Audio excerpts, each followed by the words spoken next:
Sounds good. So these microphones, you don't necessarily need to like put it up all the way up to your mouth or anything. Yeah, I would avoid. I was gonna say I would avoid doing that though. Ow! I would definitely avoid putting it that close. It's not even on though. Huh? It should be. Try tap. Oh, Yeah. there it is. Yeah. Oh, they're just on the same. Yeah, they're on the same. Gotcha. So. Ow! I'm sorry, I couldn't stop you soon enough. I said I'm done. I'm done. What's good, everybody? Welcome to the very first episode of Spoon Talk. This is going to be a spotlight podcast where we highlight very specific members of the community to let them know about other members of our community. Considering how small we are compared to the rest of the, other communities on the mainland and other countries, we're very small and intimate, I would say, considering that we're stuck on an island. Whether or not they will all be video podcasts, I cannot say for sure. There might be some people that are camera shy. Fortunately for us, my guest today is not camera shy. Or is he? I don't know. He didn't quite specify.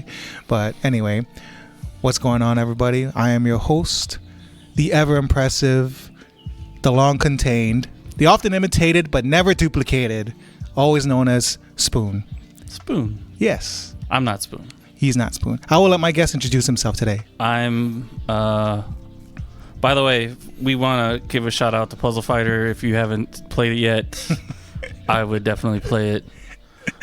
Anyways, I'm the saltiest of droids, the salty droid. The salty droid. Yes. It turns out, everybody, that he is in fact not a robot. No. Unfortunately. No. That was definitely his stick for the very longest time. It was. And I enjoyed it. I enjoyed it thoroughly. I had a cybernetic eye for a while because I had eye issues. Yes, I remember that. that was very recent too, wasn't it?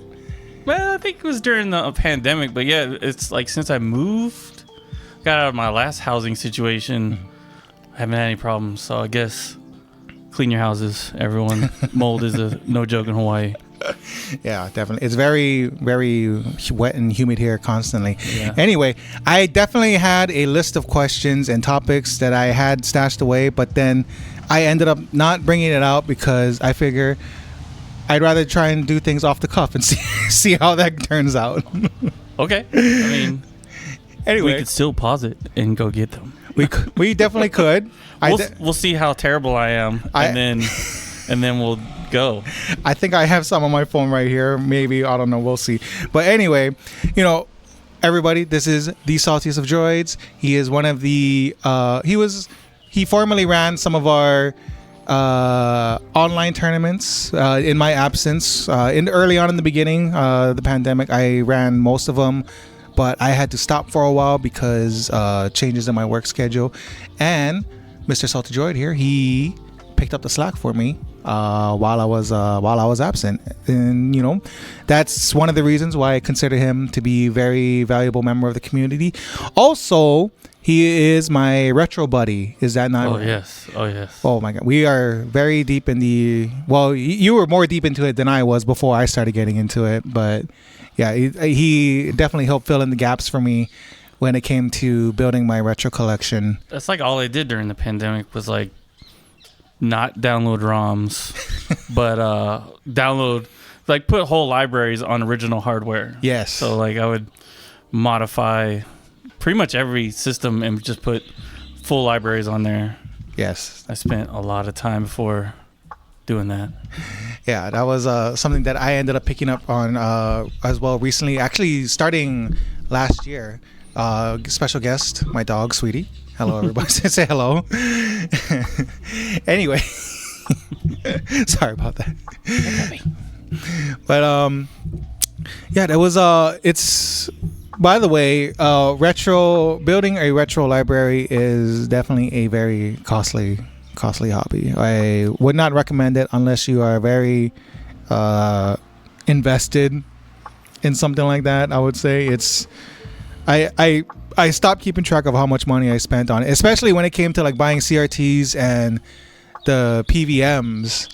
Which, oh my! I think think the more expensive part is actually getting the cartridges. I think that's why like I kind of went digital. So like I went and had my systems modified for SD card readers. Oh yeah, yeah. So I didn't have to like,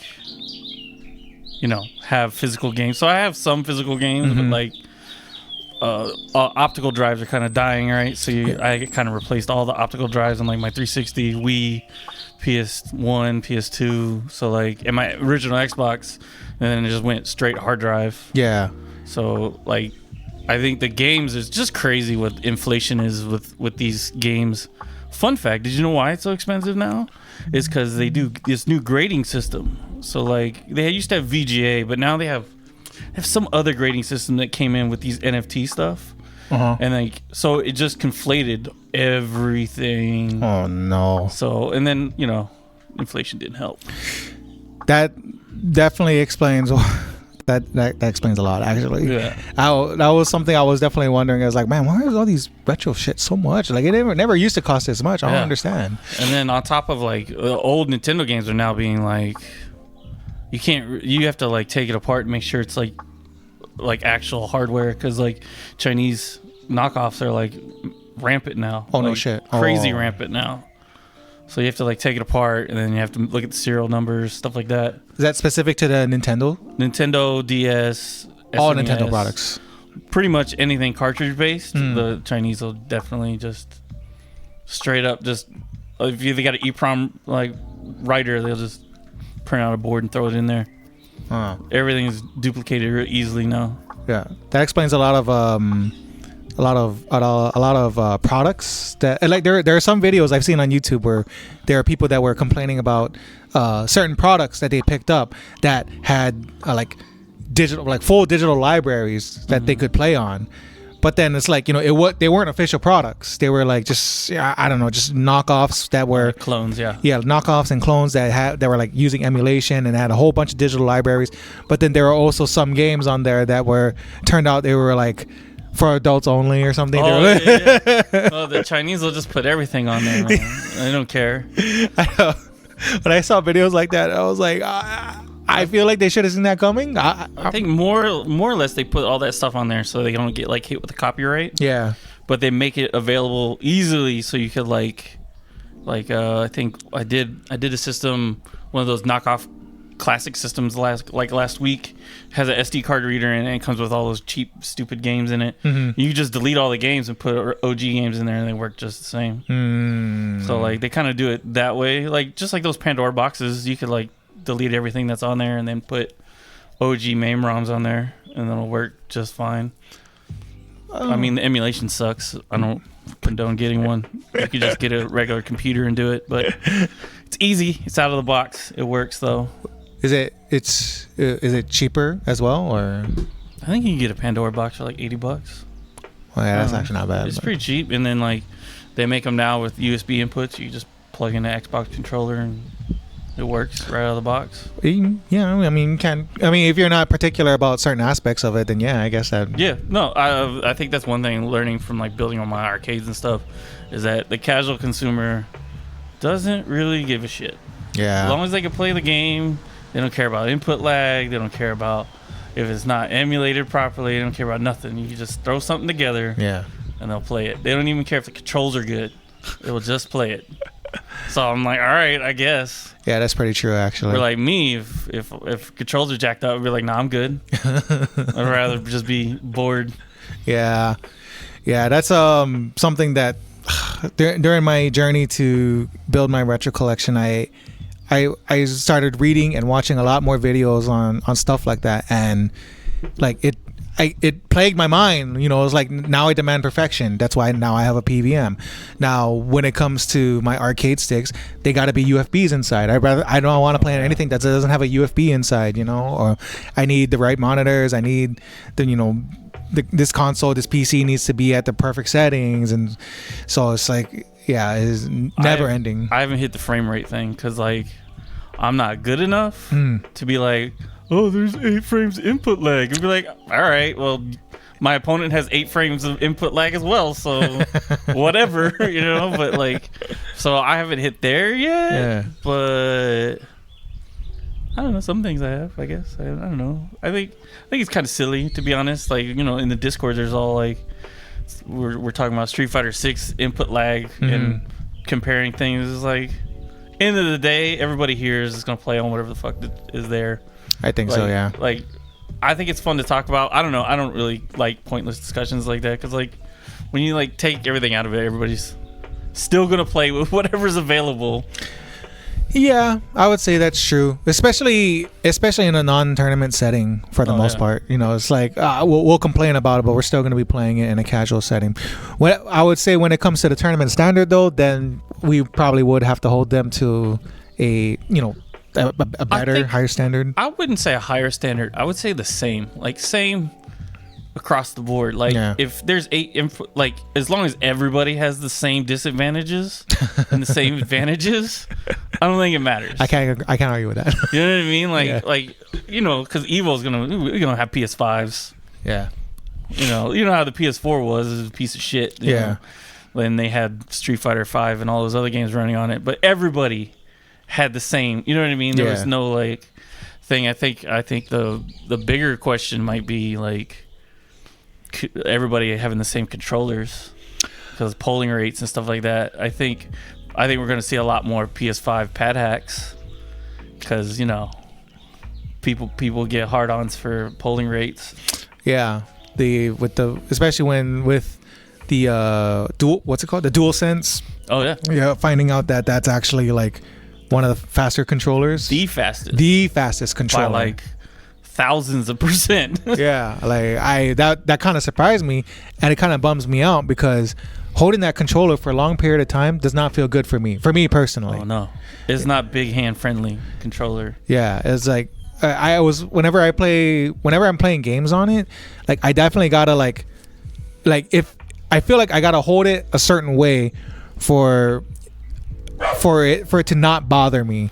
But then, like, the moment I loosen my grip on it, and I can feel my hand, like, start cramping up a little bit. I'm like, I think my biggest complaint about the DualSense is, like, the microphone's on, the friggin' the triggers are chunky. Like they have, like, motors. So, like, everything kind of drains an already piss-poor battery that's in it. Yeah. You know what I mean? So, like, your battery will be, like, 5 to 6 hours of play, even with all that stuff turned off. Mm-hmm. Whereas, like, the Xbox Elite controller... 72 hours of gameplay, doesn't matter what you do with it. Yeah. That's true. And it's more comfortable. Yes. But the D-pad sucks on it. Yeah. I mean, what are you gonna do? Yeah. Who plays pads anyways? Yeah. There's not very many instances where I would think of where you would use. Well, I mean, all these Strive players. Yeah. I mean, some people actually use. I like 4-button games. Pads are fun. Yeah, the fighting games are the only games that I can think of where you would use a D-pad on a controller. But I recently, well, not recently, actually, Puzzle Fighter. I don't know if I've said that yet, but Puzzle Fighter is great with a D-pad. Yes, that is true. And you only need 2 buttons. That is also true. Technically, you only need 1, right? Or, I mean, technically, I mean. What's the second button for? What is left rotate? Or right? Left or right? You rotate left or right. Oh, but then it's like it's always segments, right? That drop down. What do you mean? It's always two colors that drop down, right? It's not like. Yeah, but you can rotate it left or right. But then it would. Oh, well, I mean, would it really matter? Sometimes. I mean, like I don't know. Like if you have like something on the right, it goes faster. Okay. Yeah, it does. It matters. Okay. Well, I'm not at that level where I know. So I don't have to do 3 rotations going left. I could do 1 rotation going right? Because it does 90-degree rotations. So guess a 270 clockwise is 1 90-degree rotation counterclockwise. I guess. But then no, I mean like, wouldn't it just be like when it rotates, it's just like straight up, straight side. That's all. That's all. It goes all the way around. So you got a green one and a yellow one. Yeah. Green. Okay. Yeah. Okay. I didn't consider that. I'm sorry. 7th grade math fellas. Yeah. I was like, See, I'm not at that level in Puzzle Fighter where that stuff affects me. So. Oh yeah. No, you got to do that on purpose, man. You got to like put it in your brain, be like, all right, I got to use both of these buttons to optimize my turning. Because if you hit the button, the rotate button and down or diagonal, they drop faster. Secret tech here from the Salty Droid. Faster when you rotate them and hit down in a diagonal button. Okay. So if you ever see me spinning like crazy as soon as one comes out, because like you hold down, it'll go down fast. But if you hold down the diagonal and spin it, it goes down even faster, like almost immediately. Okay. Yeah, that's something I also remember too, is that it doesn't have instant drop, right? Puzzle Fighter doesn't have instant only drop. the Xbox and PS3 version, I think. Oh. Which is the shitty version. It's bad. I mean, it's not bad, it's just different. I think like it's just easier. I think like instead of like in Puzzle Fighter, the arcade version, you use like a 70 to one shot somebody. But in the Xbox version, you only need like 56. Oh. So like playing somebody like me is not fair in the Xbox version, because that's like a 4-chain.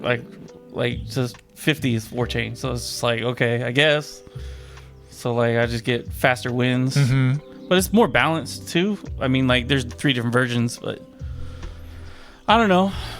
Does it have more characters? No, same characters, but like they're rebalanced. So like the arcade version is super unbalanced. Like it's really bad. Like it's really bad, because like half the cast gives you like a perfect square. So like Chun-Li gives you, like if she drops like a 4-chain, she drops like 50. She's gonna give you 3 different color 2x2s. It's automatic 3-chain. Like she's gonna give you like Merry Christmas. Here you go. Better player. Here's a 3-chain. Automatically kill me for not killing you.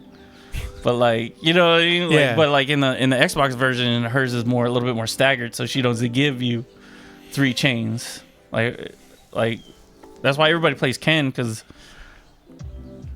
here's a PSA: don't play Ken if you can't chain. Like if you can't chain, like Ken will just send reds, and that's it. So then you're just hooking the other person up. But if you can chain, Ken's gonna send you the most random shit ever. Like so if you send 20 or more, he'll send you a line of red, a line of blue, a line of yellow. And then, but if you send like 10 or less, like most people that we play, it's just gonna send red, all reds. So just gonna stack reds. That's why you see most people that play against Kens just have reds off to the side and just break the reds. Ken's only top tier when you chain. Interesting. Yeah, that's another thing I haven't. Oh, well, I'm not at that level to think about, but so, you know, the different.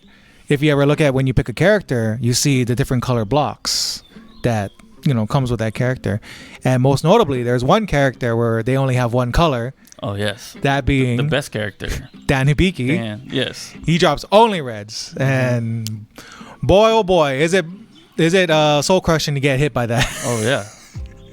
That's why I main Dan. If you can beat my Dan, you'll unlock my Ken. Yeah, so I can safely say that I probably can't consistently beat your Dan, but I have beaten your Dan before. Yeah, I think there's only a couple people, like I think Uchi and Ka will do it. Alman, he'll beat. And then, you know, when we were at the K-Con, he almost won the set, and then I had to break out Ken and just dominate.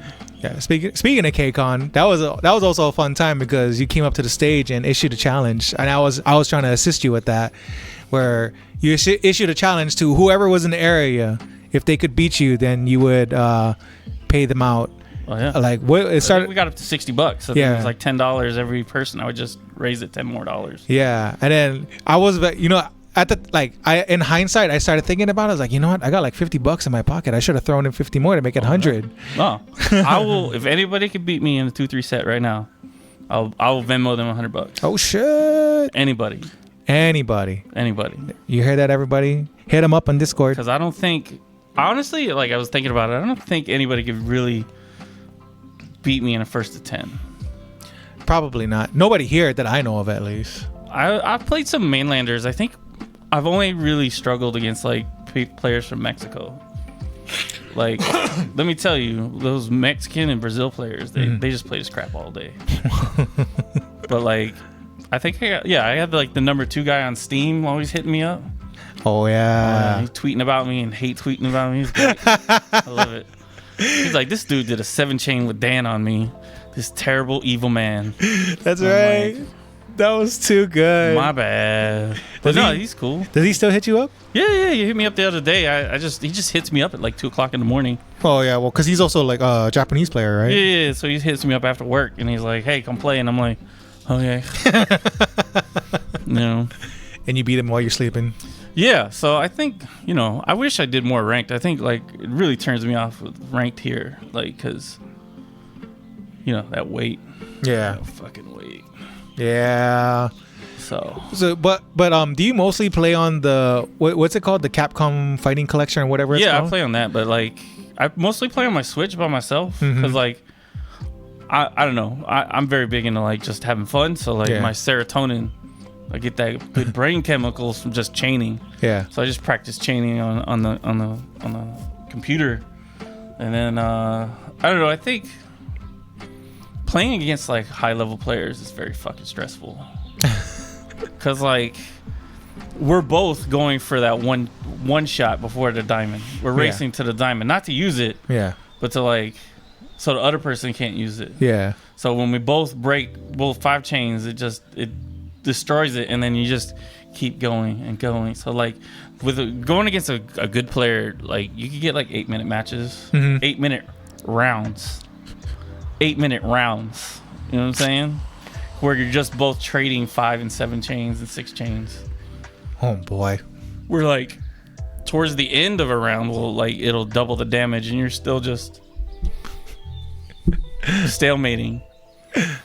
So, speaking of top players, there's a specific one that kind of comes to mind right now, and I'm wondering if you ever got a chance to play Mr. Alex Valle himself. I think I ducked him. I think like subconsciously, because like in the Discord, everybody's like, you should do this, and I'm like, I don't want to be embarrassed. You know what I mean? Yeah. So like, I don't know, if I had the opportunity, I'd do it. Yeah. So if you're listening, hit me up in Discord. Oh shit. There's the challenge right there. Yeah. I'll go on live and beat him on his own stream. You know what I'm saying? I'm okay with that. I don't know if he's okay with that. He is. He's a big shit talker. I know. Yeah, I did have the opportunity to talk with him recently.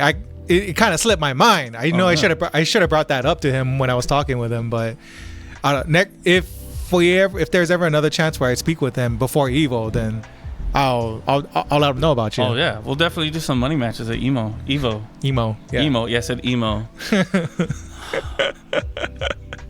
Is that right? Yes.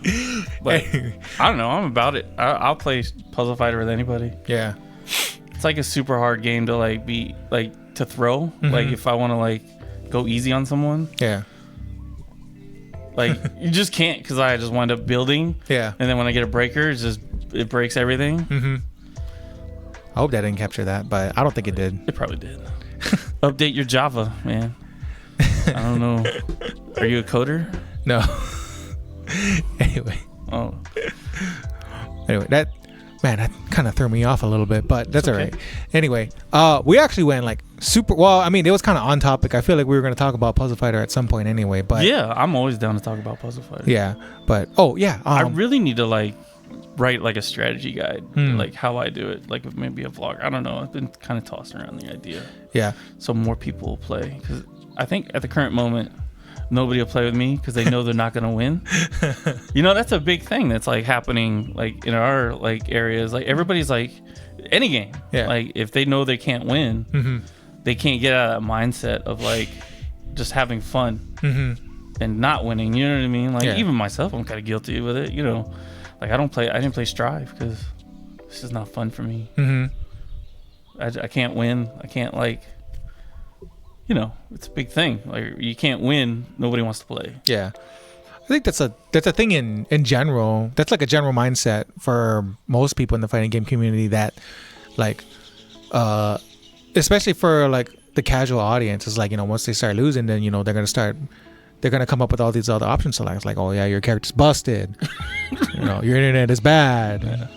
this and that. You're such a sweat. You're a tryhard. All this Your kind of stuff. controller pulls faster than mine.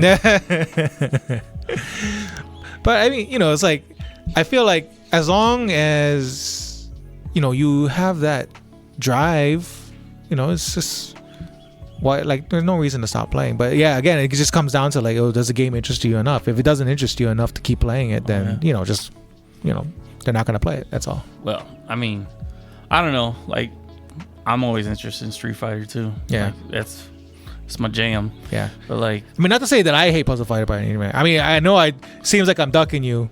I'm definitely not. Puzzle Fighter's a hard game, man. Yeah. Like, it looks easy, but if you play with somebody that knows how to play, it's not a good time. Yeah.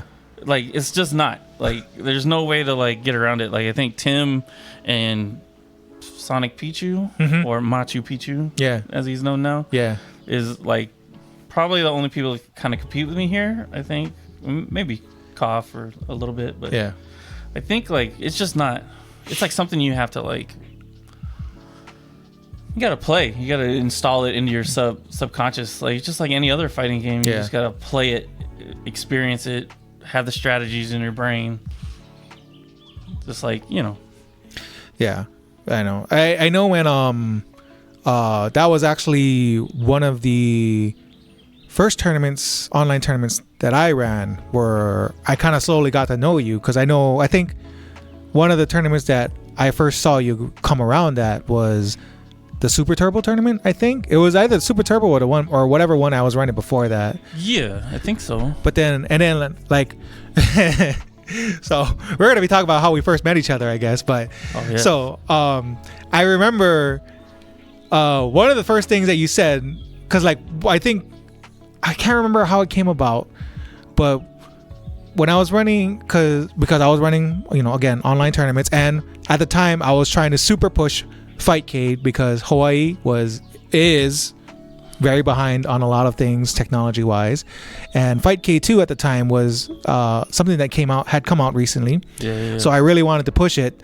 to let in Hawaii, and I think I was semi-successful at it. I mean, people at least know about it now. I don't know how often everybody goes on it, but well, one of the tournaments I ran was Super Turbo, and I remember you coming in, and I said that I was talking about the reason why I ran Super Turbo. I was running Super Turbo while the tournament was going on, was because it's a game that everybody at this point, they, for the most part, know how to play. They may not know how to play Super Turbo specifically, but they can do they can do inputs, they can do Hadoukens, they can do It's Shoryukens. Literally base Street Fighter, right? Yeah. Like every fundamental base is based off that game. Yeah, basically. So on a fundamental level, everybody can play it.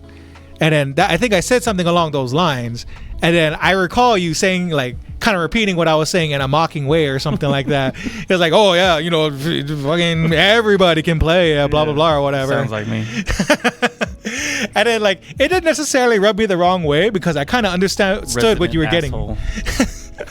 I kind of understood what you were getting at, but at the same time I was like, no, just watch, it'll be fine, blah blah blah, whatever. And then sure enough, it was fine. I think I can't actually remember who won that tournament. I don't even think it was. I don't know if it was probably Ray. It was probably Ray, because maybe it was Ray, or Wang.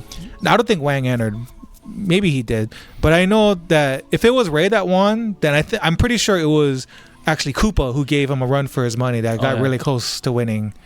But yeah, like, I mean, the fact that Ray almost, I really got to go back and watch it. Too. So yeah, Sketchy was doing really good too. Sketchy both played the same character. We played DJ. My DJ is kind of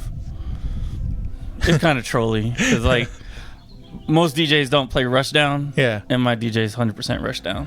Yeah, and you can't really do that in Street Fighter Super Turbo. Yeah, Super Turbo specifically, I don't think. Well, I mean, maybe you could. I don't know, but I'm not that good at that game. I only play Boxer. So. Oh yeah, like I think a lot of people don't like know. Like, so if you play like Street Fighter 5, which is like kind of Rushdown, like offensively, you're gonna have kind of a bad time against somebody like Wang or Ray, because they'll be like, "Oh, you're gonna do that? Okay, SPD." You know what I mean? Like, like that's like whenever I play Wang, it's just straight SPD and anti-airs, because I just can't help but jumping. Mm-hmm. I think a lot of that is from like my days of like how. See, my problem is like I didn't have a community growing up. Like I I was alive when it got released. You know what I'm saying? In the arcade. Like, I was alive when World Warrior got released in the arcade. Oh, so, Lord. like, you know, like, nobody played it in my area. So, like, I would always, like, take my bike to the rec center. They had a cabin there, and I'd play that and beat everybody. and that, you know, all you do is sweep and anti-air. Yeah. But, like, you know. So, like, when I come here, equipped with that knowledge, but everybody else is, like, frame data.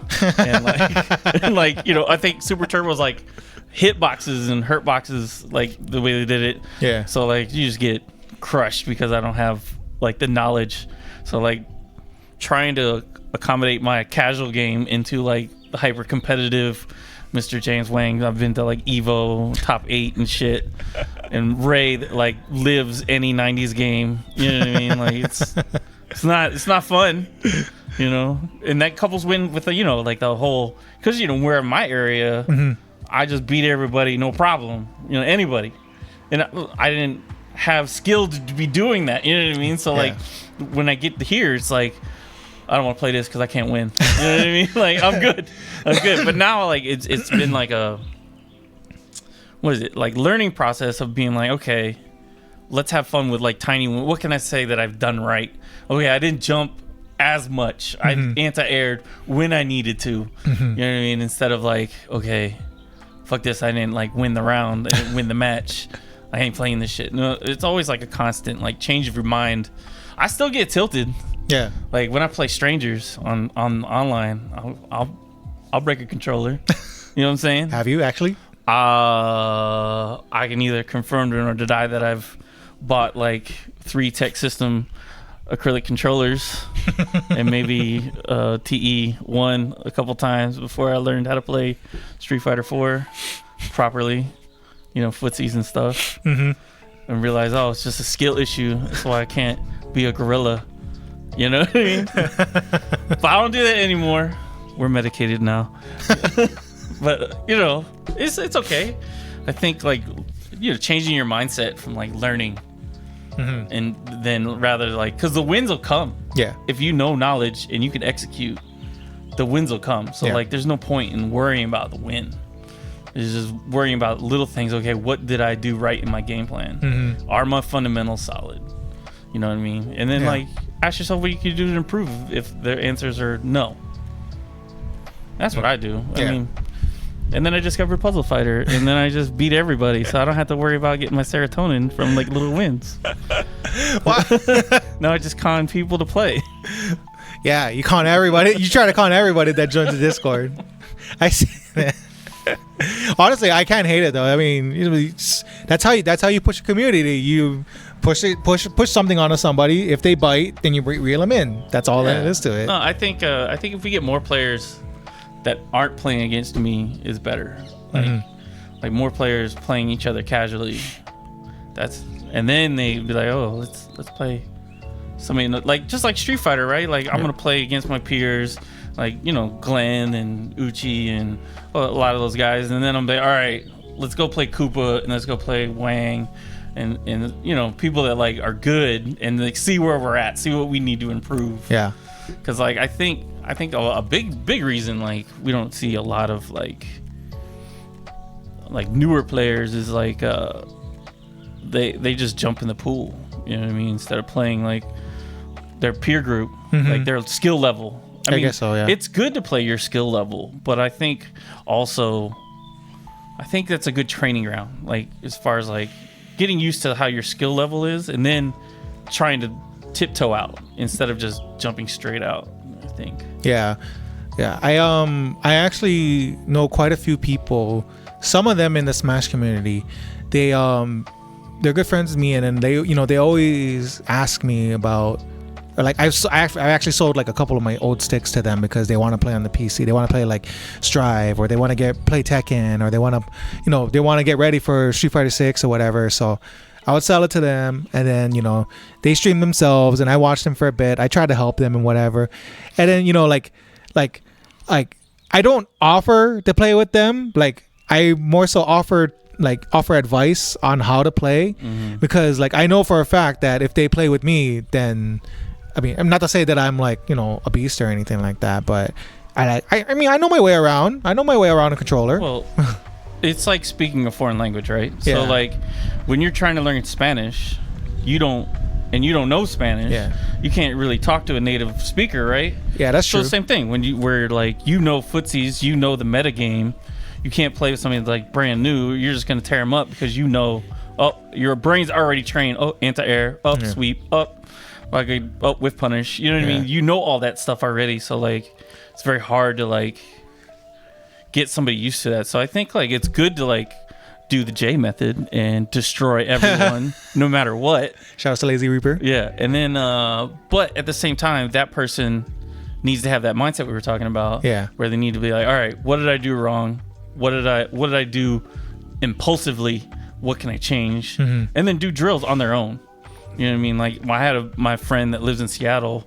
He started playing Street Fighter 5 to play with me more. You know what I mean? And he's just new, so like he's like the only person that could like destroy my Laura, which is weird because he's like less than a gold player.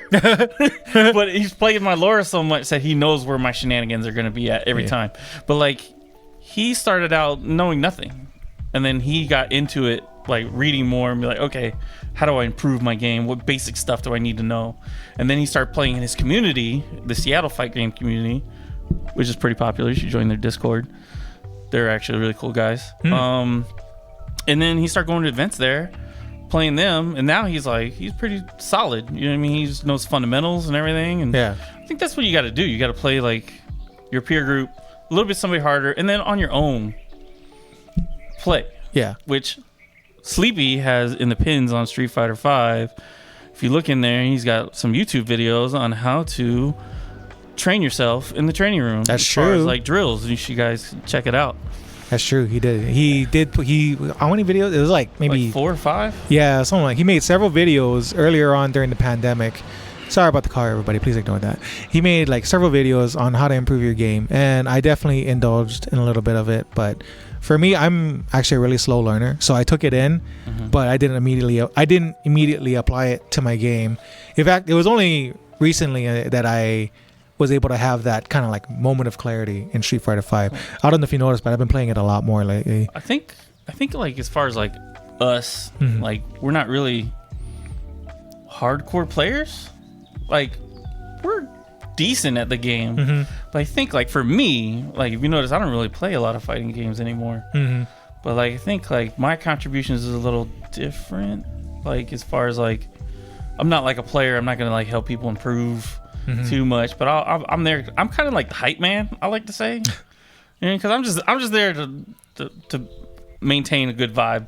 Yeah, Have fun. yeah, That's it. I agree with that. Keep that medium, casual, intermediate, weird phase. You know what I mean? Like Yeah. I'm not excellent, but I'm not terrible. I could play meta with you. You know what I mean? Yeah, your Laura's not that bad. Oh yeah. I struggle against your Laura. My Laura's, man, I love that character. I wish they, just because like it's jank character. Like it's just trolly and gimmicky, and it takes all the thinking off of me and puts it on you. You know what I mean? But like most people, like Wang, when I play Wang, he realizes, oh, I just need a V reversal, and he gets off rhythm. Like as soon as you take me off rhythm, I don't know what to do with myself. Like I don't know what to do with my hands right now. It's like, oh no, Like my one Koopa. plan. Oh my god, playing Koopa's like the worst because like he's the most patient person on the server. Like me and him go timeout rounds. Timeout rounds with Laura, dude. Like, you know what I'm saying? Like Laura's about speed, efficiency, fast. But like, man, against his poison, it's just like, oh yeah, I can't jump because he's got that crazy crouching medium punch. Yeah. I can't like do any tosses or command throws. I don't know. It's just annoying. Yeah, he's definitely a very hard person to break. He's very defensive, and I always struggle to try to break him. Yeah. Well, he's a Honda player, so Yeah. you know what I'm saying. Like Hey.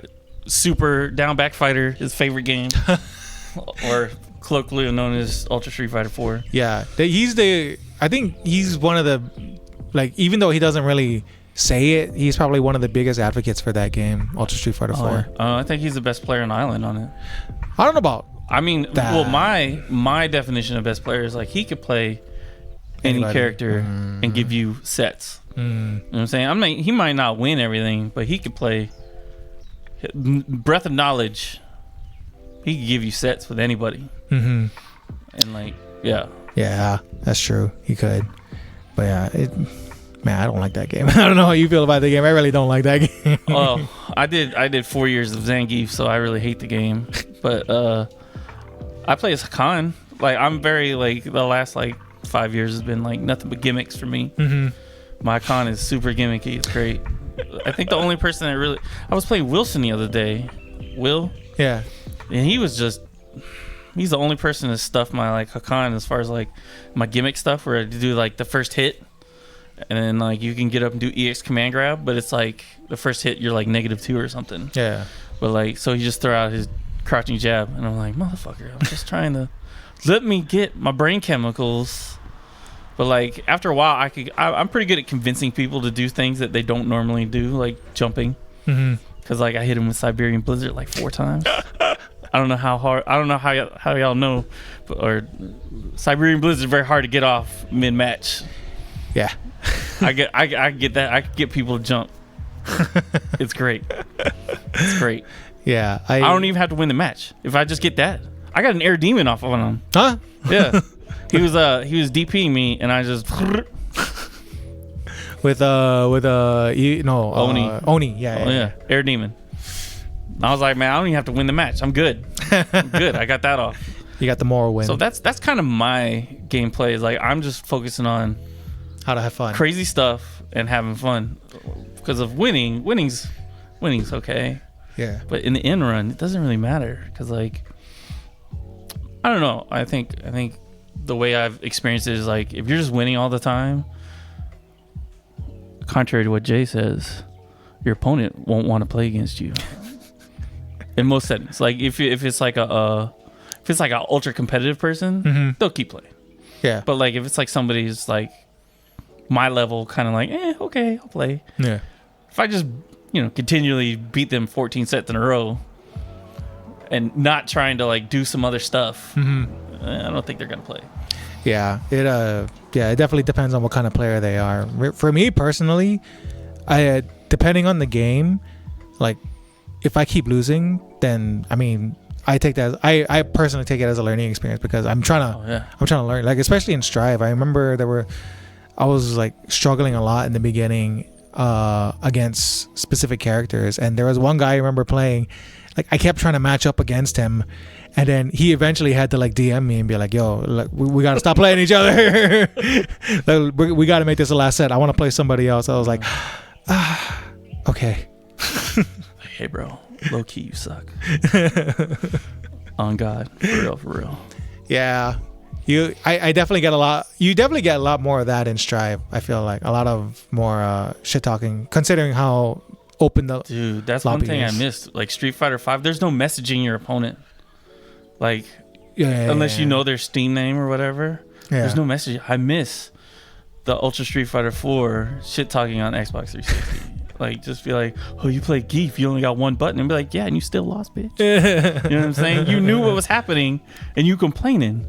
I miss the shit talking. Because, like, I think with Laura, especially my brand of Laura, I would get a lot of hate mail. Because, like, it's just gimmicky and trolly and just not real. Or, as James would say, that's not real. You know what I mean? Like, because I just do stuff that, like, mine's more mental. I'm attacking your mental. Like, like I know that you're thinking that, okay, he's got Oki. He's going to hit forward roundhouse. And be like, haha, nope, I'm doing EX command grab. You know what I'm saying? Yeah. Which is not real. It's not meaty. You can just jab out of it.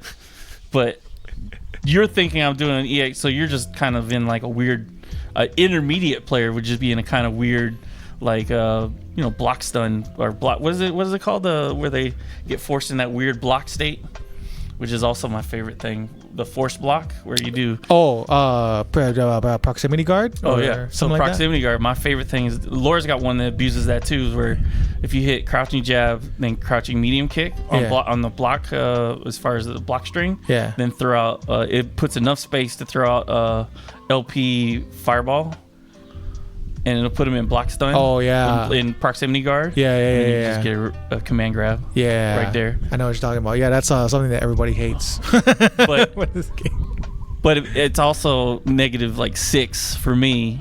But so James and the higher players always like crouching medium kick and then free combo me. But if they're not thinking about it, because you can only pull it out like once or twice a game. Yeah. You know, just fuck with their brains. Be like, why did he do that? It's so weird. That's like my whole game plan. It's just to attack that, to make you think, why did he do that? That's dumb. And I'm just like, oh, it works. Yeah. I mean, it works. Hey, if it works, it works. Yeah, it's the no mix up. Yeah. Why did he do that? Yeah, I know early on that was something that I focused on a lot too, was just ways to fuck you up, ways to have fun. That was like my, I can't think of the right phrase for it. Modus operandi, I guess. Mm-hmm. I don't know if that's the right phrase, but just conditioning people to do dumb shit. Yeah, and then like, oh, he's not gonna anti-air me. Let me just keep jumping. Then I'm just command grab anti-airs all day. Yeah, and then just I think when I started getting more involved with the community, and I had to play more people like Sleepy Man and James and Koopa, like I had to play people like them, and I would start losing more, even though I was like you know, my shenanigans only went so far. Oh, yeah, they force you to think. Yeah, and then after a while, it's just like, you know, I can't, you know, I can't keep playing like this anymore because I guess I could fish for counter hits. Yeah. Instead of playing gimmicks. Yeah, so now I'm at that point where, like, I mean, I guess I still kind of mess around a bit, but like I'm more focused when I play now. Like, I mean, last night I was playing with Sleepy Man for like a good 2-3 hours and in Street Fighter 5, and I'd say I improved a little bit, but you know, whatever. Yeah, it's like Street Fighter 6 is coming soon. That's kind of where I've been kind of in a holding pattern for like the last 7-8 months. Mm-hmm. Well, probably about a year. I think like the last couple months I've been playing like against like the newer players, getting like involved in stuff, like with Neo and that new guy. Oh man, that poor new guy that came in last time. I don't know his name, but he's a new guy that came for the Ultimate Marvel tournament. I forgot his name. It's a weird. He just joined the Discord, but like. Oh, you mean the recent the last in person? Yeah. Oh, Bog Pug. Something like that. It's some weird name, and I was like, oh man. I was like, you know, going through my cycle of characters. I mean, you can't hit buttons when you wake up, and he's like, okay, crush counter. And I was like, come on, man. Like, you know, like learning that, and I was like, oh man, I feel kind of bad. And I was like, Jarrett, come in here, and then Jarrett took like 13 sets off of him, and I'm like, oh shit. But yeah. I mean, sometimes like it works the other way around. When you win too much, you're like, okay, I don't really want to play no more. Yeah. Because then you start doing like gimmick stuff, and yeah. I love gimmicks.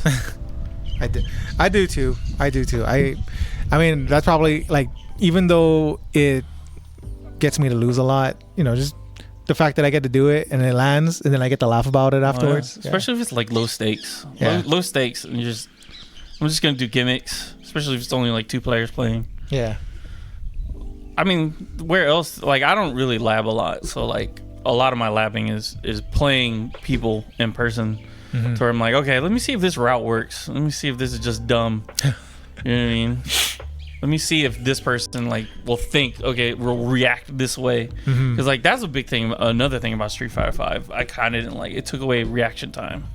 Like Ultra Street Fighter 4, you could react like real fast. Like you had a lot of time to like react. And Street Fighter 5 is a little bit faster. So like you only have like, I don't know how to explain it properly, but like maybe it's the input lag. I don't know. I remember the beginning was like a big complaint against pro players. They were like, you can't react in this game. It's so dumb. And I'm like, what do you mean? Like, I guess like there's a lot more reads than there is reactions. I guess Yeah, I guess. I don't know. I don't think I'm at that level where I could really refute that. But yeah, the 8 frame input lag was definitely something real though in the beginning. Also, normal grabs beating command grabs is bullshit. Oh yeah, Bullshit. I forgot about that. Especially normal grabs being 5 frames and like most command grabs is 5 frames. Yeah. Is it 5? Oh yeah, it is 5 frames. Yeah. Okay. Yeah. It's bullshit. It is the worst. It killed Geef. That's why I didn't like. That's why I switched to Laura. Because I could do shenanigans and have a lot. Well, she had built-in frame traps. Yeah. But like Geef, man, they neutered my man. Just bad normals, bad Oki. Well, now it's good. You just do any medium punch or anything better than an LP SPD. And he has a free Oki for days. Just getting in. Yeah. But I hate Geef because like my 2 characters that I play as Akuma and Laura is just disadvantage. Just disadvantage. Well, in Street Fighter 6, would you play Geef though? Because he looks pretty fun based on He looks what. ridiculous. Yeah. You know, honestly, I think in Street Fighter 6, I always pick a grappler, so I think I'm gonna go with Shoto. I'm gonna go with probably Ryu and Akuma, and then definitely DJ. Like a lot of people sleeping on DJ. DJ looks like he's gonna be motion controls now than he does, because like a lot of his like videos is just, it doesn't look like anybody's buffering inputs anywhere. He's doing a lot of stuff just standing up. Yeah, I think it's well, I mean, I don't know for sure, but it looks like he has like a stance, like, you know, like a stance now. Yeah, everybody has like an install or a stance or something now. Yeah, so I think that's where a lot of his standing moves come out from. But I mean, I'm pretty sure like his projectiles at the very least is still charged, but everything else, like, I don't know, it's hard to say until we actually see their move list. But I've historically always played grappler players to start off, but then like, and then I told myself that I would step away from it in Street Fighter 6, but after they showed off Zangief, I was like, oh no, I have to play him now. Like, oh yeah, since he's got double grabs now, right? Like where you could do something that pops somebody in the air and then you just do like his level 2 straight into the air. Yeah. Why not? Yeah. Oh man, he looks so much fun. Oh yeah. Way more fun than his 5. I mean, I still have kind of fun playing him in 5, but like the person I gotta be playing is like gotta be at a specific level for me to have fun. Well, like with Street Fighter 5 Zangief, you have to like, it's very slow, so like everything you have to pre-plan. Yeah. And it has to have a lot of fucking jumping with Zangief, like a lot of jumping, and everything's like just slowly walking over to your opponent, walking him into the corner. Like with Ultra, I wanted it as Zangief to be in the corner, because like you put me at, because you had safe jumps, right, and you had all those other tools that you could use to like always be in like SPD range. Whereas like Street Fighter 5, you kind of like, I don't know, I just it wasn't fun. You know what I mean? It's very slow, and I've kind of fallen in love with the Rushdown character. So yeah, I mean, nothing wrong with that. I mean, I ended up playing characters that I never thought I'd be playing. Like I ended up switching over to Zangief's like worst enemy, Dhalsim, for a while. Yeah. And then your Sim is hella annoying too. It's not, I just don't like Sim. My Sim's okay, I guess. I don't know. I can't really say that because I can't really consistently beat some of the better players here with him, so I ended up moving away from him. But yeah, like I ended up playing different character archetypes that I never thought I would normally play before. Like now I'm playing Akira, and I was messing around with Luke for a while. Like, I mean, not that I hated Shoto type characters. Like, I mean, I can play them just fine, but it's just like, you know, they're kind of boring. Well, everybody plays as them, right? Yeah, because like, you know, at a very fundamental level, everybody should know how to play them, you know. Yeah. But I mean, if that's all you know how to play, then that's all you know how to play. That's why I picked up Akuma, because like, so like my journey, like I was like kind of training with Wang with Street Fighter 5 when I first popped in, and then he was like, you need to pick up Chun. So like, I picked up Chun to learn like footsies. Yeah. So like, my Chun is fucking terrible, but like my footsies with Chun, pretty good. Like I could like go far. I can't do combos to save my life. That's why I kind of moved off Chun, because I couldn't do a combo with the spinning bird combos. Where you do standing, medium, crouch. Like you have to be like frame perfect to get it out, and I just could never. For whatever reason, I could just never do it. Yeah, I know what you're talking about. And I was like, nah, I'm good. But like my footsies with her, like I learned how to play footsies with her, and then I was like, all right, I'm gonna switch to Akuma now because he has like, because like my other hole in my game was like I play Zangief, right? So I didn't give a fuck about my health. Yeah. So I was like, I'm just gonna walk in tanking everything. So with Akuma, you can't do that. You can make 2 mistakes and you're dead.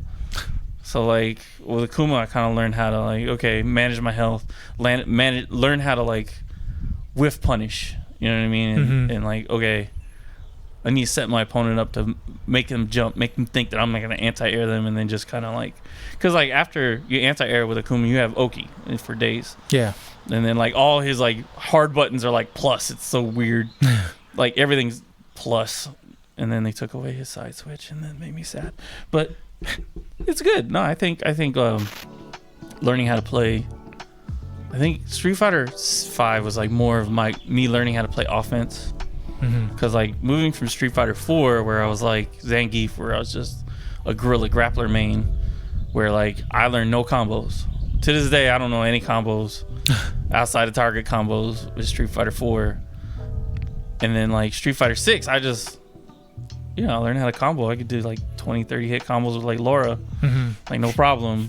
So like I think that was the point of Street Fighter 5 was like there's a lot more you got more rewarded for risk taking. Whereas old Street Fighter 4, you got more rewarded for defense. Like if you could hit down back, like all the charge characters were like difficult to deal with. Like turtling was like a thing in that game. Whereas like Street Fighter 4, you got so many tools to deal with, or Street Fighter 5 rather, you got so many tools to deal with turtles. Like you got V-trigger, all kinds of shit. Yeah, I would say it definitely did reward a slightly more offensive style, but I would say that it also had more emphasis on being able to play the neutral better. Oh yeah, because you hit that crush counter, you're gonna have a bad day. Yeah. I wasn't really a fan of crush counters. I think I don't think I was either at first, just because of how different it was. I wasn't really familiar with it, but it kind of grew on me. It can make or break a set. Yeah, pretty much. Make or break a set. Anyway, we spent an hour talking about nothing that I had planned on talking about. Nice. Yeah, nice. That's actually pretty good. Anyway, you know what? How about I actually look at one of the questions that I had lined up for you. Okay. How did you originally get involved with the Hawaii fighting game community here? Oh man, like I think I originally found the Facebook group in like 2008 or 2009. And then like there was like I went to a couple tournaments. I was still in the military for like AE because that just popped out. Like I don't know. I guess I got kind of bored when Vanilla came out, and like none of my friends would play or anything like that. So I was like, oh, I got time alone now. I mean, like I actually stopped deploying for a while, and then I was like, okay, well, there's got to be other people on this island that plays this crap. Yeah. And then I think I found. I don't think it was Video Games Hawaii at the time. I think it was like Hawaii Video Game League or something like that. Yes, Jeff Young, I want to say, was running it. I think so, yeah. And the guys that moved to Idaho, I think they run the Idaho FGC now.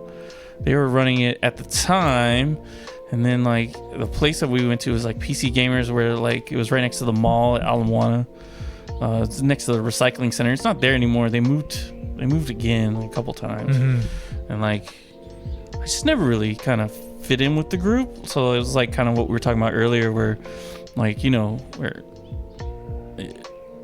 like you don't win, so you're kind of like yeah. But like back then, like it was very cliquey. It was like so much more is like now it's kind of welcoming, but like back then it was very much a meritocracy, right? Where you had like Mook Monster and Wang and was it something Lee, I forgot his name, and then like we have a bunch of fucking good players, you know what I mean? Yeah. Like was it Dagger G, all those guys there. So like if you weren't like a big name for yourself in Hawaii, it was very much like a suckling of the power teat type trying to be like, hey, welcome me. It wasn't like how it is now, where it's like everybody's kind of has their own like role. Like I have my own role. Like I'm not necessarily a good player, but I bring value. You know what I mean? Yeah. Whereas back then it was like still kind of fledgling.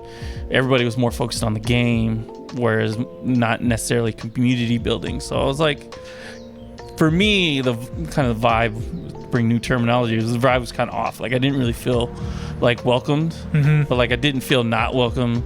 I was like the only Howley guy there too, so it was kind of like, it was like really just kind of weird. So I was kind of like in and out for like a couple years. I knew Tim and a couple guys. I think I popped back in when they were in Nocturna for a while, and then kind of just disappeared for a couple years after that. Like as far because I was getting my degree after I got out of the military, kind of popped off for a few years until I think Cross Tekken came out, and then I had like Chalk and a couple guys, Chalk and Jeremy, and them coming to my house, and we played that for a little while. Oh, nice. And then having like Nocturna, I got really into Cross Tekken. Like I liked it better than Ultra 4. Yeah. Like it was just a fun game.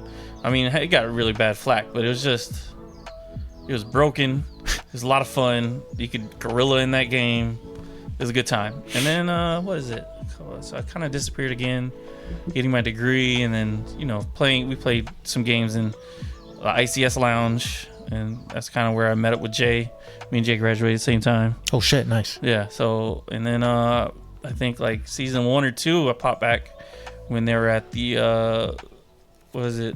Not the gym, but they were at Osayami? No, before that, they were at the card shop on University. The Planet? No. Something like that. I don't know. It's not important.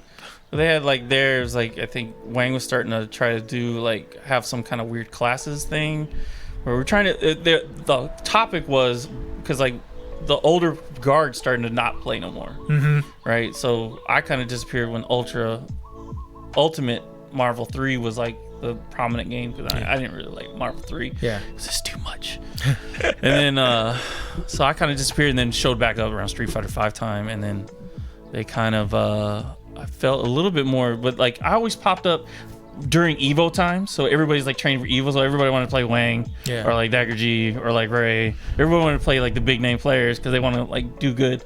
So like here's me just being fucking terrible at the game, like play me Spencer. So Spencer was like the only dude that would like play me, and you just destroy me. So this is like where I'm trying to build like how to do footsies because I didn't know how to do any of that stuff. So like, and then pandemic happened 2 years later.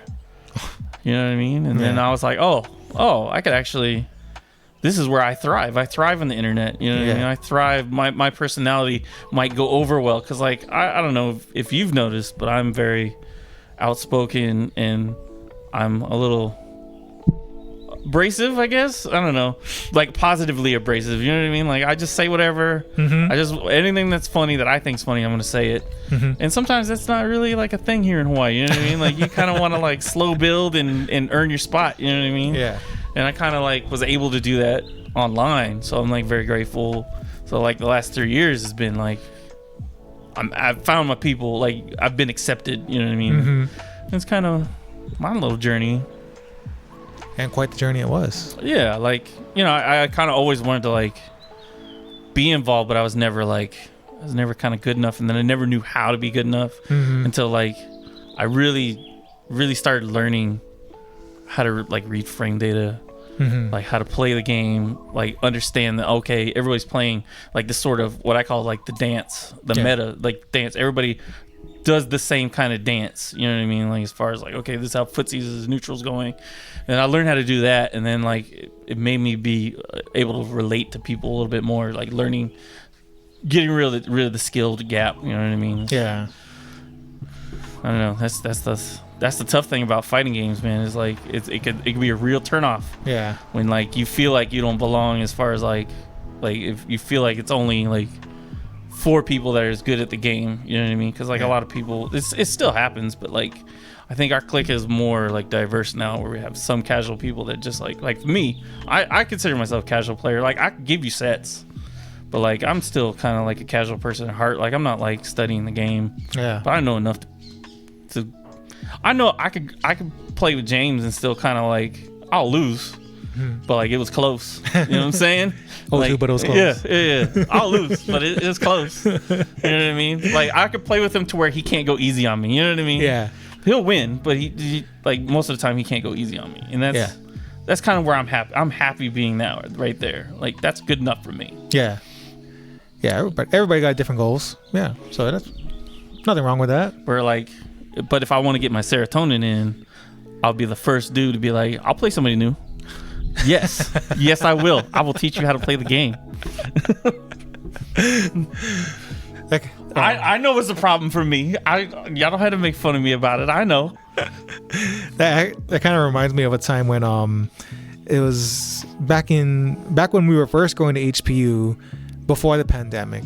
So I was kind of working with Sleepy Man on how to play Tekken, and then like I told him that I would help him learn how to play, and then I forget who he was playing, but I picked Eddie against him.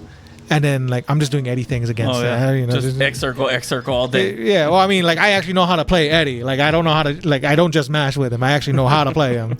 But, like, by the time the thing was, like, I was expecting him to ask me questions. But by the time the thing was over, he was just like, you weren't fucking knowing me at all. You were just, like, you were just twerking all over me. And I was like, oh, sorry. I was like, I'm going to tell you, Tekken is one game that could tilt me. Like, even playing casually, I'll just be fucking pissed off. I have no idea why. Like, I could play Tekken, but, like, it just... I think it's because of the defense. Like, the defense, like, you have to, like... You have to be psychic. You have to like know some stuff. Yeah. Like with Street Fighter, you kind of like you can kind of wing defense. But Tekken, you got to know some stuff. You got to like know like high lows, overheads. Yeah. And then like the juggling. Yeah, that's probably like.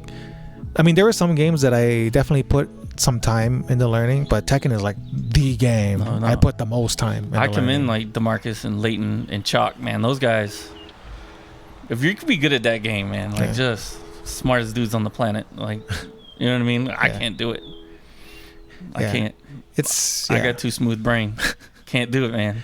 It's a time investment for sure. Jared and them want me to learn Tekken 8, so I'll dust off my Harang. Or hopefully Baekdo-san. Well, assuming he'll be in the game, we don't know if he's going to be in the game, but yeah, I definitely came to learn to appreciate that game, but that game is definitely infuriating and also very stressful. The hitboxes are whack too, because like you can have like somebody's foot go entirely through you and then it does nothing. And you're just like, well, why though? Yeah, it has its jank like any other fighting game. It'll definitely have its jank out there. Like the best player is a player that's not from a character that's not from Tekken. Oh yeah. What is that? Yeah, that's true. It really is true. Oh man. Okay, so I mean, we were talking about it a lot already, but what was it about Puzzle Fighter that drew you to it specifically? That I win. No. Well, I mean, it has something to do with it, right? It's something like, I don't know, I really attach to things that I'm like, it puts me in a flow, you know what I mean? You have this, I don't know if anybody's explained it, but like, it's kind of like an outer body experience where you're just like, your subconscious can run, you know what I mean? Like, you don't have to think, you just do. And I think there's like only a few things in life that does it, like math, basketball does it for me. Like I'm a point guard, I don't have to think. Like I just know something I'm like supremely confident at, and I could just do. I don't have to make any decisions. It just happens. Like there's like the Star Wars MMO. Like I don't have to think. I'm just good at it. You know what I mean? And I think that's like with a lot of things. I think it puts me in a state of flow, where like I could just play it and not get tired. Like just all the brain chemicals work. Everything's at peace. I don't know. Have you ever experienced anything like that where you're just at peace, like doing something? I guess with sports, for the most part. I mean, like I played a lot of volleyball in high school, and I mean, you know, you got to work up. It's like any other sport. You got to think. You gotta have the physical capacity to perform and whatnot. But I don't know. Once you reach a certain level, like if you're, I don't know. I guess when it came to like actual like games, competitions and stuff, I guess it was I wasn't at that point. But whenever we were like playing around, just having fun or practicing, whatever, you know, like I didn't really think. I'm just playing. My body just moves on its own. I don't gotta, you know, just having fun. You know where you need to be, when you need to be there. Yeah. So I get put into like a good. I don't have to think when I play. It's weird. Like you would think, oh, you have to like always be concentrating on Puzzle Fighter because it's like a puzzle game, and you're just like, but no, I don't think at all. Like literally, like I've gotten to the point where I don't need to look at my opponent's side, like at all. Like I just like I was telling, was it the Gin Master guy who was playing me? Yeah. He's like, so do you look at it? I was like, no, I totally just disrespect my opponent. I don't give a fuck what your shit looks like. I know that I'm gonna one shot you. You know what I mean? So I just listen. So if I hear shit breaking, I'm like, all right, well, okay, it's not a long break, so I don't care. Mm-hmm. You know, he's just gonna hook me up because like my play style is very much like if I'm playing a beginner, I only build based off of your drop pattern. So that I could have built-in 4 chain. So if I break my 5 chain, doesn't kill you, I've already got something set up based on what you already gave me. So if you notice, like I think was like Leighton was like, why has he always got combos?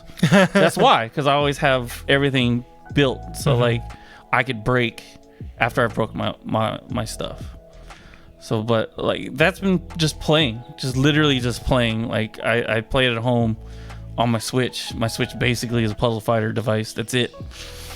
And I just play it, just all right, focus on one thing. Just like when you're playing like Street Fighter, you know, you're like, all right, only gonna anti-air in here. I need to focus on only anti-airing. So like my brain goes, okay, I'm only focusing on 2 chains. We're gonna do 2 chains. That's all we're gonna do. And like, you know, a month later, I'm like, all right, I'm gonna do 3 chains. That's all I'm gonna do. And then like now I'm at the point where I'm like, okay, all I'm gonna do is 5 chains. All right. So we need to like, so like my brain doesn't even, when I play somebody else, I don't even need to think.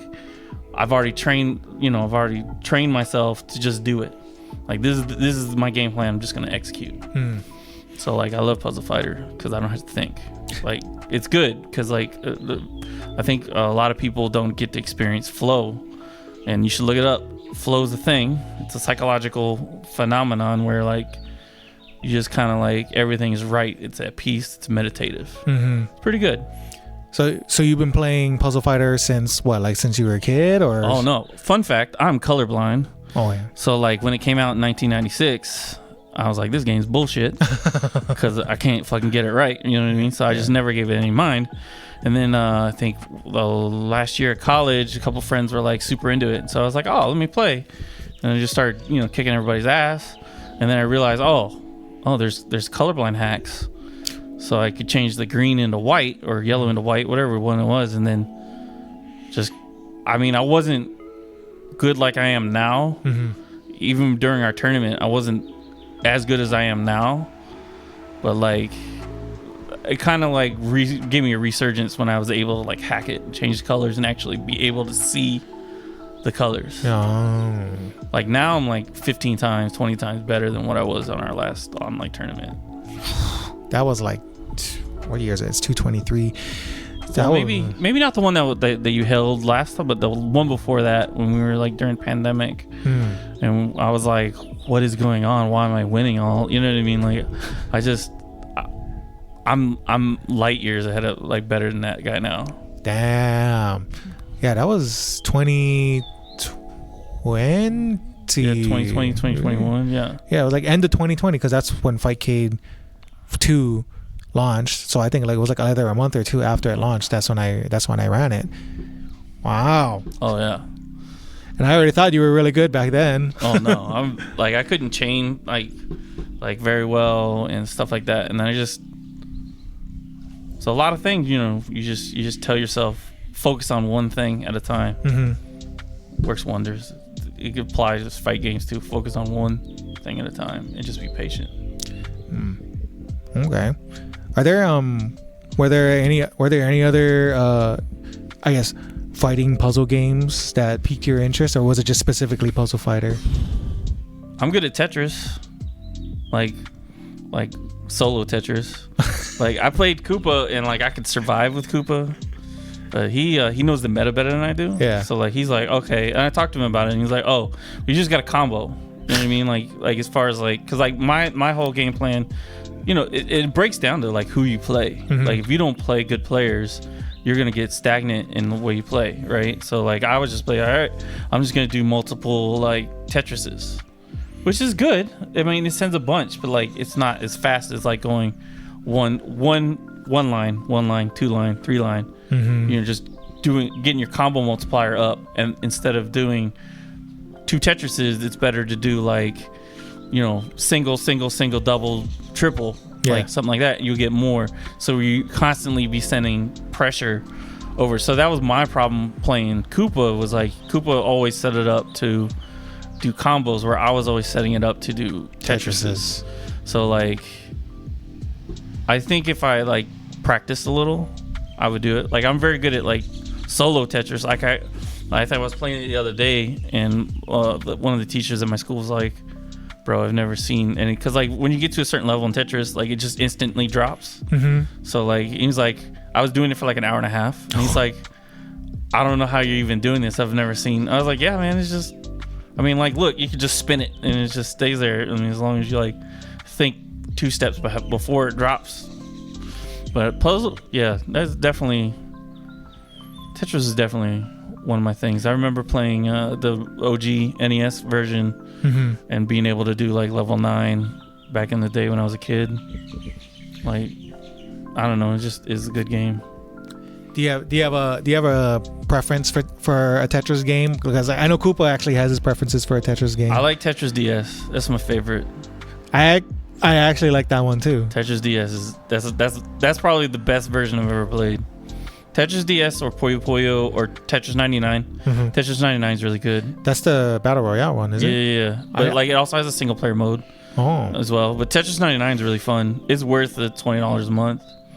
Even for 1 month, just try it out. If you like Tetris, it's a lot of fun. What is it? Yeah, I think, but Tetris DS is good because like it goes infinite, Mm-hmm. and like all the way up to level 20.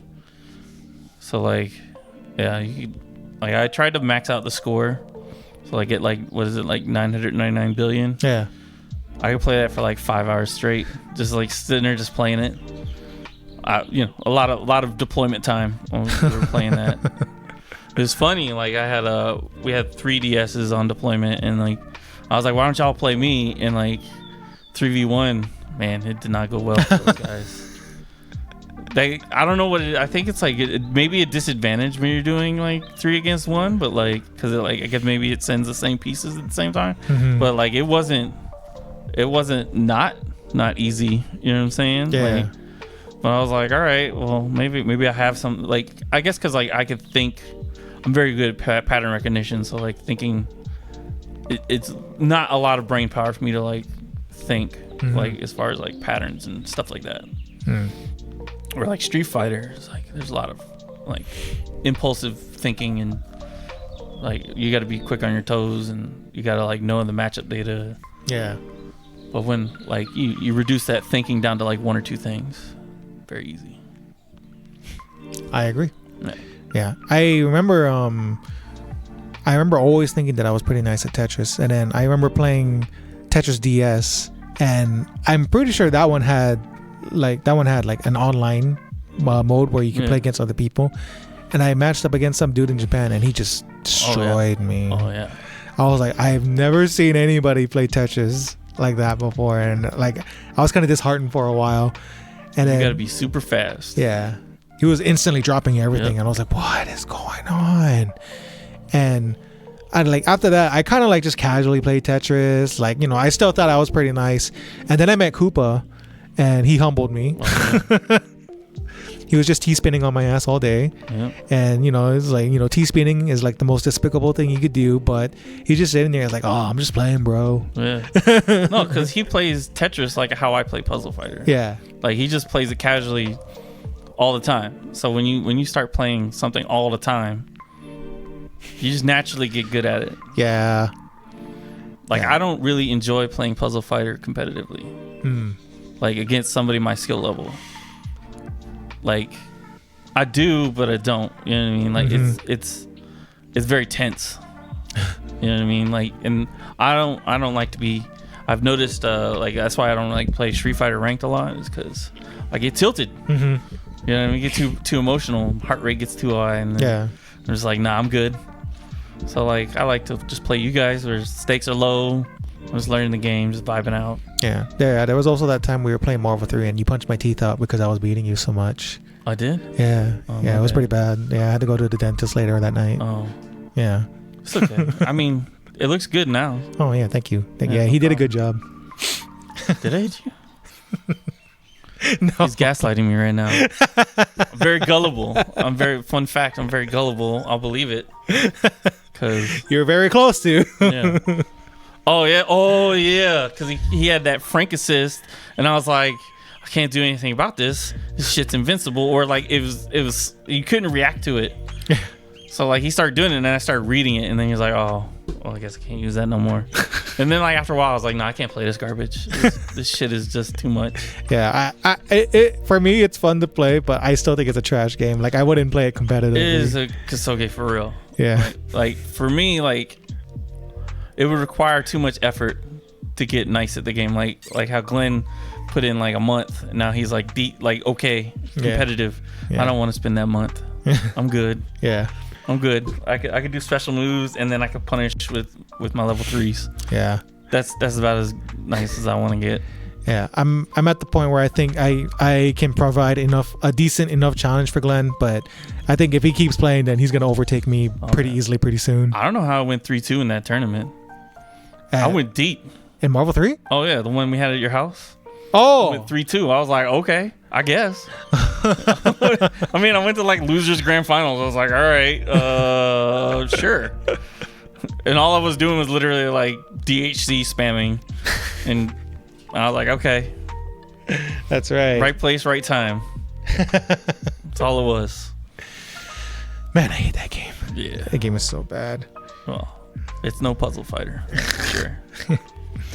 Okay. Well, I What was mean, I guess you kind of already answered this one already, but I guess like, well, when the pandemic hit, how would you say it affected you overall?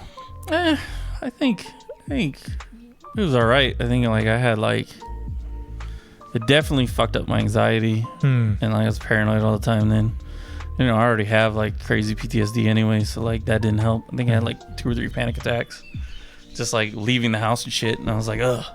But like I think like joining like you guys was like just kind of calmed everything down. Everything was focused on fighting games and Yeah. streaming, learning how to do that. That was kind of fun.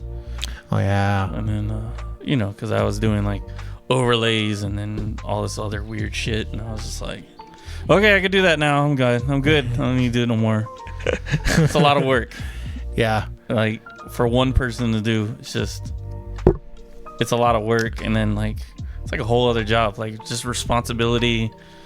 Like, you know, I think I was injured for like half the time because like I couldn't see out my left eye, and I was like, Oh shit. I gotta do this even though I can't see nothing. Oh no. It was bad, but it was fun. I mean, like it was a good distraction, I think. Yeah. What were the games? Like, I know you ran Ultimate Mortal Kombat 3, We did all kinds. Yeah, you did. Marvel we did the whole 2. gamut. Marvel 2, CVS 2, I think. Right? CVS 2. But CVS 2 at the time, both CVS 2 and Marvel 2 were being done on The input lag, so it was like on Flycast. It was before. No, it was on Bear. Yeah, Bear. And I think the input lag was like pretty shitty because it was Flycast. But like I said earlier, if your opponent has the same thing, it shouldn't matter. But I understand like not being able to do like roll cancels and stuff like that. Stuff that's like actually in the current meta playing on like a Dreamcast or something. Mm-hmm. I could see how that could be irritating to like somebody that actually knows how to play the game Yeah. and not just guerrilla like how I do. Speaking of roll canceling and CVS 2 and gorillaing, for fun fact for a lot of you guys out there, for those of you who may not know, our Mr. Salty Droid here happened to make the I hesitate to call it the Internet Hall of Fame, but What was it, like the top 10 moments of like CVS2 in 2022 or something like that? so it was something like that. He's a well-known, he's a somewhat well-known content creator for posting videos that it's just like a collection of highlights that have happened in a whatever span of time, and usually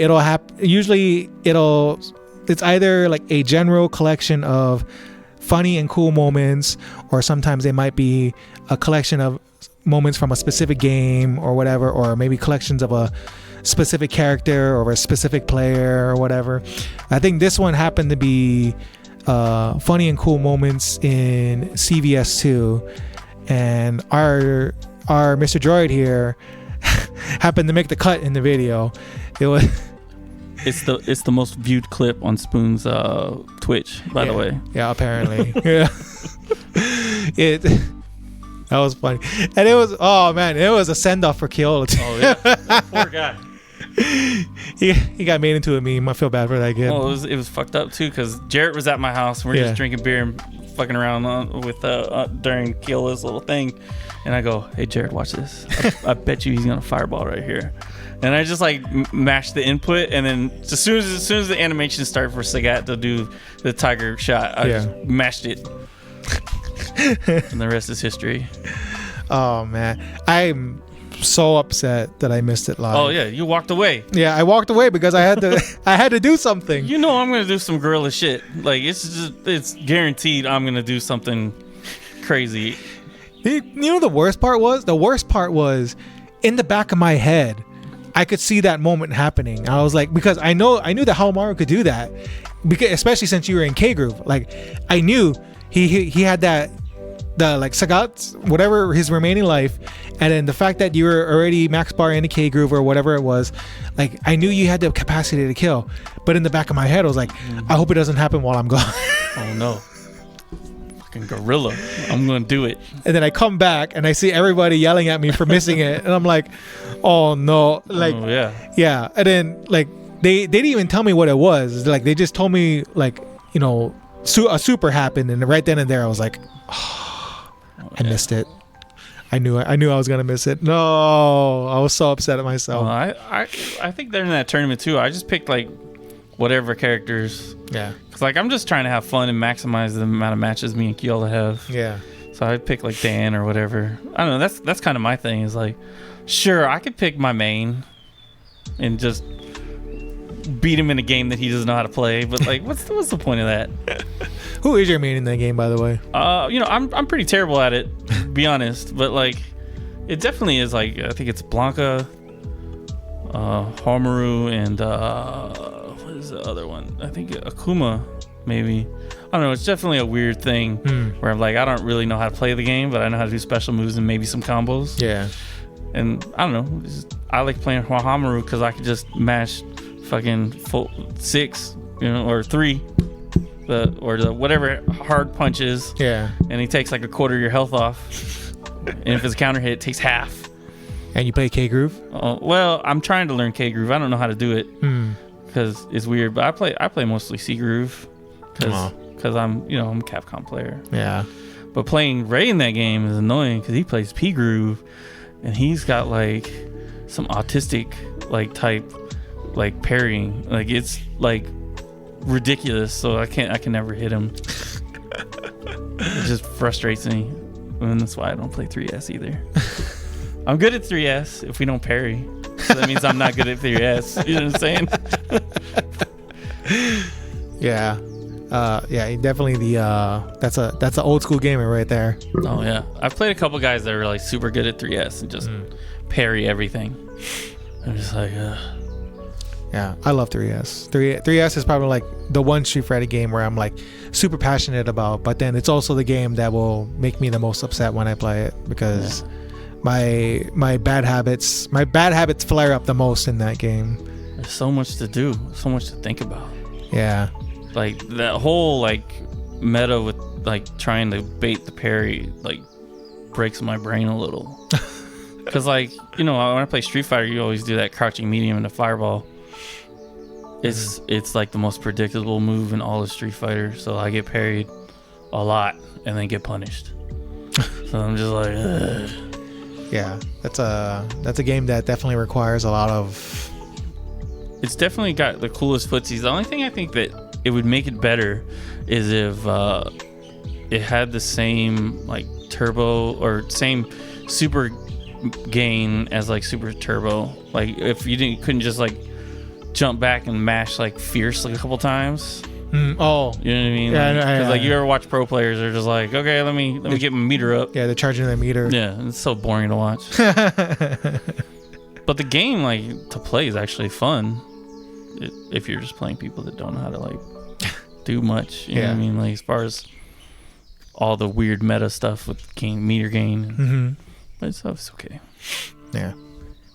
All right, we should probably start wrapping it up pretty soon, but I appreciate you coming out here. Were there any questions that you had for me by any chance? Since we're both on the hot seat. I don't know. I'm not good at coming up with questions. That's okay. I didn't even prepare anything. That's okay. I was like, I'm just gonna go in raw because like I'm better that way. Yeah, You know. that was my mindset too. Well, like I said earlier, my mindset was to bring up a list of topics and questions to ask you, and then I just kind of threw it to the side. I was like, nah, I'm just gonna do it Yeah. off the cuff. Because I feel like it would feel less like an interview and more Like just us talking story. yeah, exactly. Or us mo'olelo. Yeah, something like that. Yeah. That means talk story in Hawaiian. Yeah. That's something I noticed is like, I want to say that you probably try to embody the Hawaiian culture, I guess, more than me. And I'm the one that's actually Hawaiian. I don't know, man. I just want to be positive. I'm Yeah. trying not to be who I like used to be. Mm-hmm. I used to be real negative, pessimistic, but like who I actually am is Yeah. like we're just positive, man.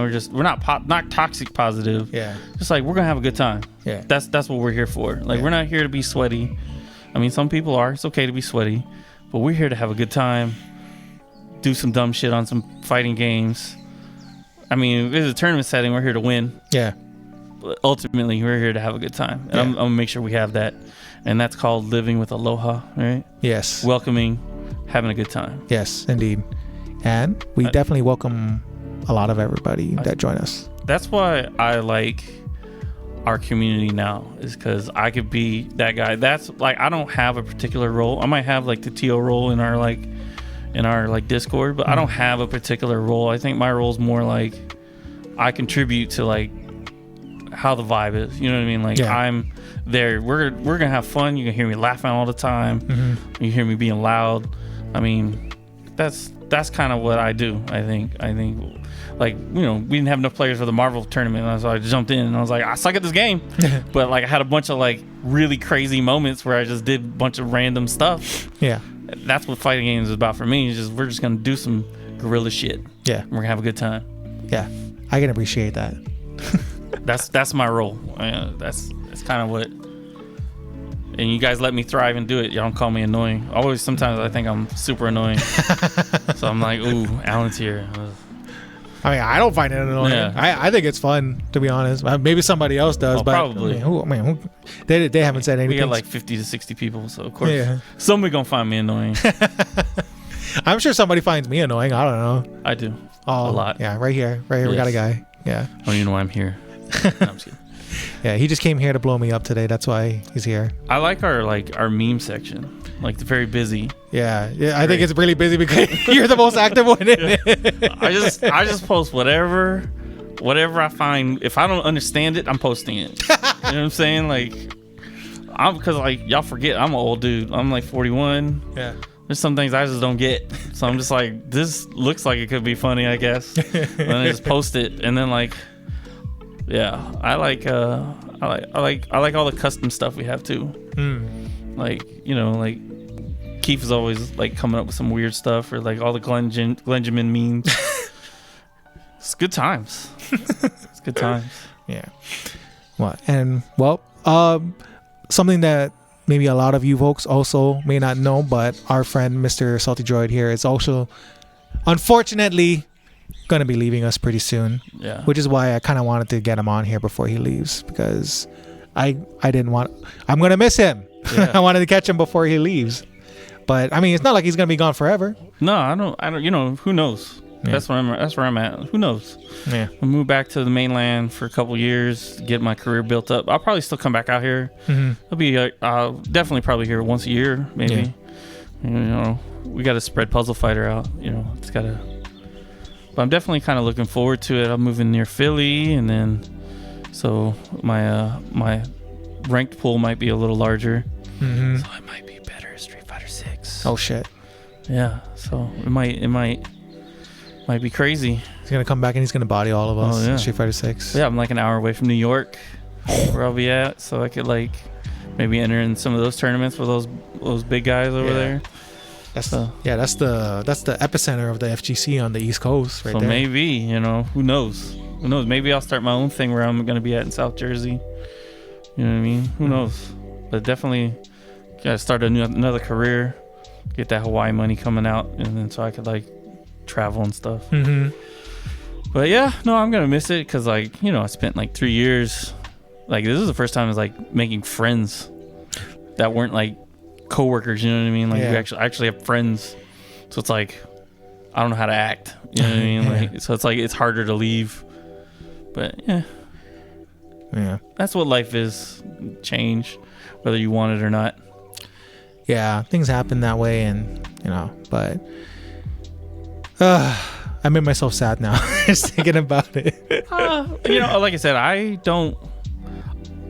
Maybe because I had more time to kind of grieve already. Like, everything's a new challenge, and you just appreciate the time you do have. Like, if you have that mindset, you can't. It's okay. It's natural to be sad, but like, if you kind of like have the mindset of just appreciating the time you do have, it's a lot easier. I think. I mean, yeah, as they say, people are seasonal, right? Yeah. So, Salty Droid season's over. Salty Droid Hawaii season's over. Yeah. For now. Yeah. We might get renewed for a reboot in 2-3 years. Yeah. Or maybe even next year. Who knows? I might even be back as early as that. I'm just leaving now just to, you know, get my bearings, get on my feet, get independent. Who knows? Maybe I'll get a remote job and then I'll just be like, all right, I'm coming back. That'd be sick. Yeah. So. I would definitely enjoy that. So assuming if something like that did happen, would you? Where on island would you live? Fuck, I don't know. I don't know. I don't. Like, I've never even thought about it. Maybe probably still West Side. I'm a big West Sider. The whole time I've been here for 15 years. I've lived in Kapolei and Eva for like all 15. I think I did a stint in Nuuanu, but like I definitely don't think I do. I'm not an apartment person. So I'd probably somewhere in Eva. Probably somewhere cheaper. Yeah. I don't know. Mililani's pretty nice. I don't know if I'm gonna be balling like that, you know. But definitely somewhere West Side. I would like to see somebody like step up and do some stuff because everything's town centric. Yeah. Like, most of the players are town players. There's a few of us that are West Side. That I was like trying to do before, you know, stuff happened. I was trying to see if we could do something on the West Side as far as like host or whatever. But I mean, somebody needs to step up. Yeah. I think. I mean, either way, it'll still be fine. Yeah. I like what's going on at HPU. I think it's a good. I think adding a little corporate into the FGC is not a bad thing, as long as it's still player driven. I think adding a little corporate is not bad. Like, HPU is starting to do like host and stuff. But I think if you guys like make them, like, if they bring in their own like streaming team, stuff like that, and get rid of what makes the FGC, then I think that y'all should probably just leave. But I think I really like what's going on there as far as like giving you a home and you have to pay for it. You know what I mean? Like how Osayami was kind of like getting to a point where it's like causing tension. Or I mean, I can't speak much on it, but I can see where it was like the drama was starting and stuff like that. But like, it seems kind of good. Then you can have like a steady flow of new players with like the college people there, stuff like that. I think it would be good to bridge the UH players Like I know they have their own like esports team, but I know they don't necessarily have maybe a one-on-one traditional fighting game team. Yeah. But I think it would be good to bridge them over even a little bit. Maybe have a presence, right, Chuck? and Lee that goes there, and who else still goes there? There's a couple people that still go there. I think so. Yeah. Time to step up. Yeah. Seriously. But no, I think it'd be good. I think there's a lot of potential everywhere. Yeah. I did hear recently that there was supposed to be something somewhere in Waipahu, but I haven't heard much else about it since then, because that was like maybe March, I think. Those guys that just started like an Instagram page or whatever, something like that. Like, I think they're already open, but like I don't know. Other than what I first heard about it, like in early March, like I don't know much else that's going on with. I don't actually know if they're actually open. Yeah. But what sucks is it's like this is not profitable. Yeah. Like venture, like at all. Like you'd have to have like a lot of sponsors. I think I was thinking about opening up like a just an arcade part store like type situation here, you know. Yeah, that would be nice, so we don't have to constantly order from the mainland. And then you would have like kind of like a reason to like, I don't know. I just think more sponsors, but more like homegrown sponsors would probably like be good. All right. Well, I think it's about all I got. Do you have any closing thoughts that you want to end this video on? This video podcast, this makeshift video podcast. I don't know. What do you think? I don't know. That's why I'm asking you. No, I think it's good. I think everybody just focuses on fun. Like fun should be first. I think don't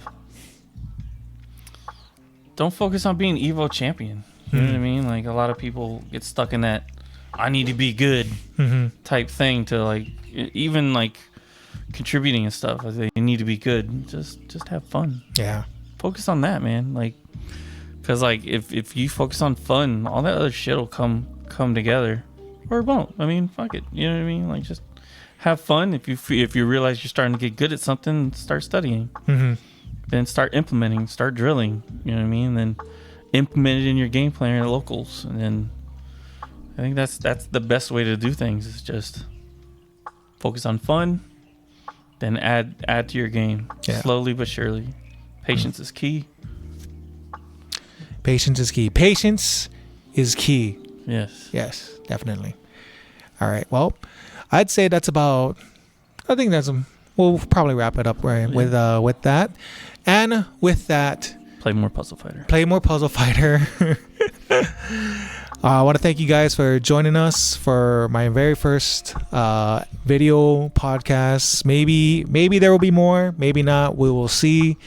I definitely wanted to at least highlight Mr. Salty Droid here before he leaves, to let everybody know his importance to the community, his contributions, and the fact that he can mod your retro console if need be. I'm a stick modder too, right? We didn't even get to that. Oh yeah, that's right. I mod sticks. I mod hella sticks. That's right. You're the other stick. You're the West Side stick modder. Yeah. Koopa's my personal stick modder, but you're the West Side stick you modder. You bought one of my sticks. No, that's right. I did. Yeah. I do that all the time too. I made Rusty's. I fixed Rusty's stick too. Oh yeah. Because I broke it. Yeah. So I had to fix it. Yeah, that's right. I can't remember if I knew that when I bought that stick off you, if it was an Octagate or not.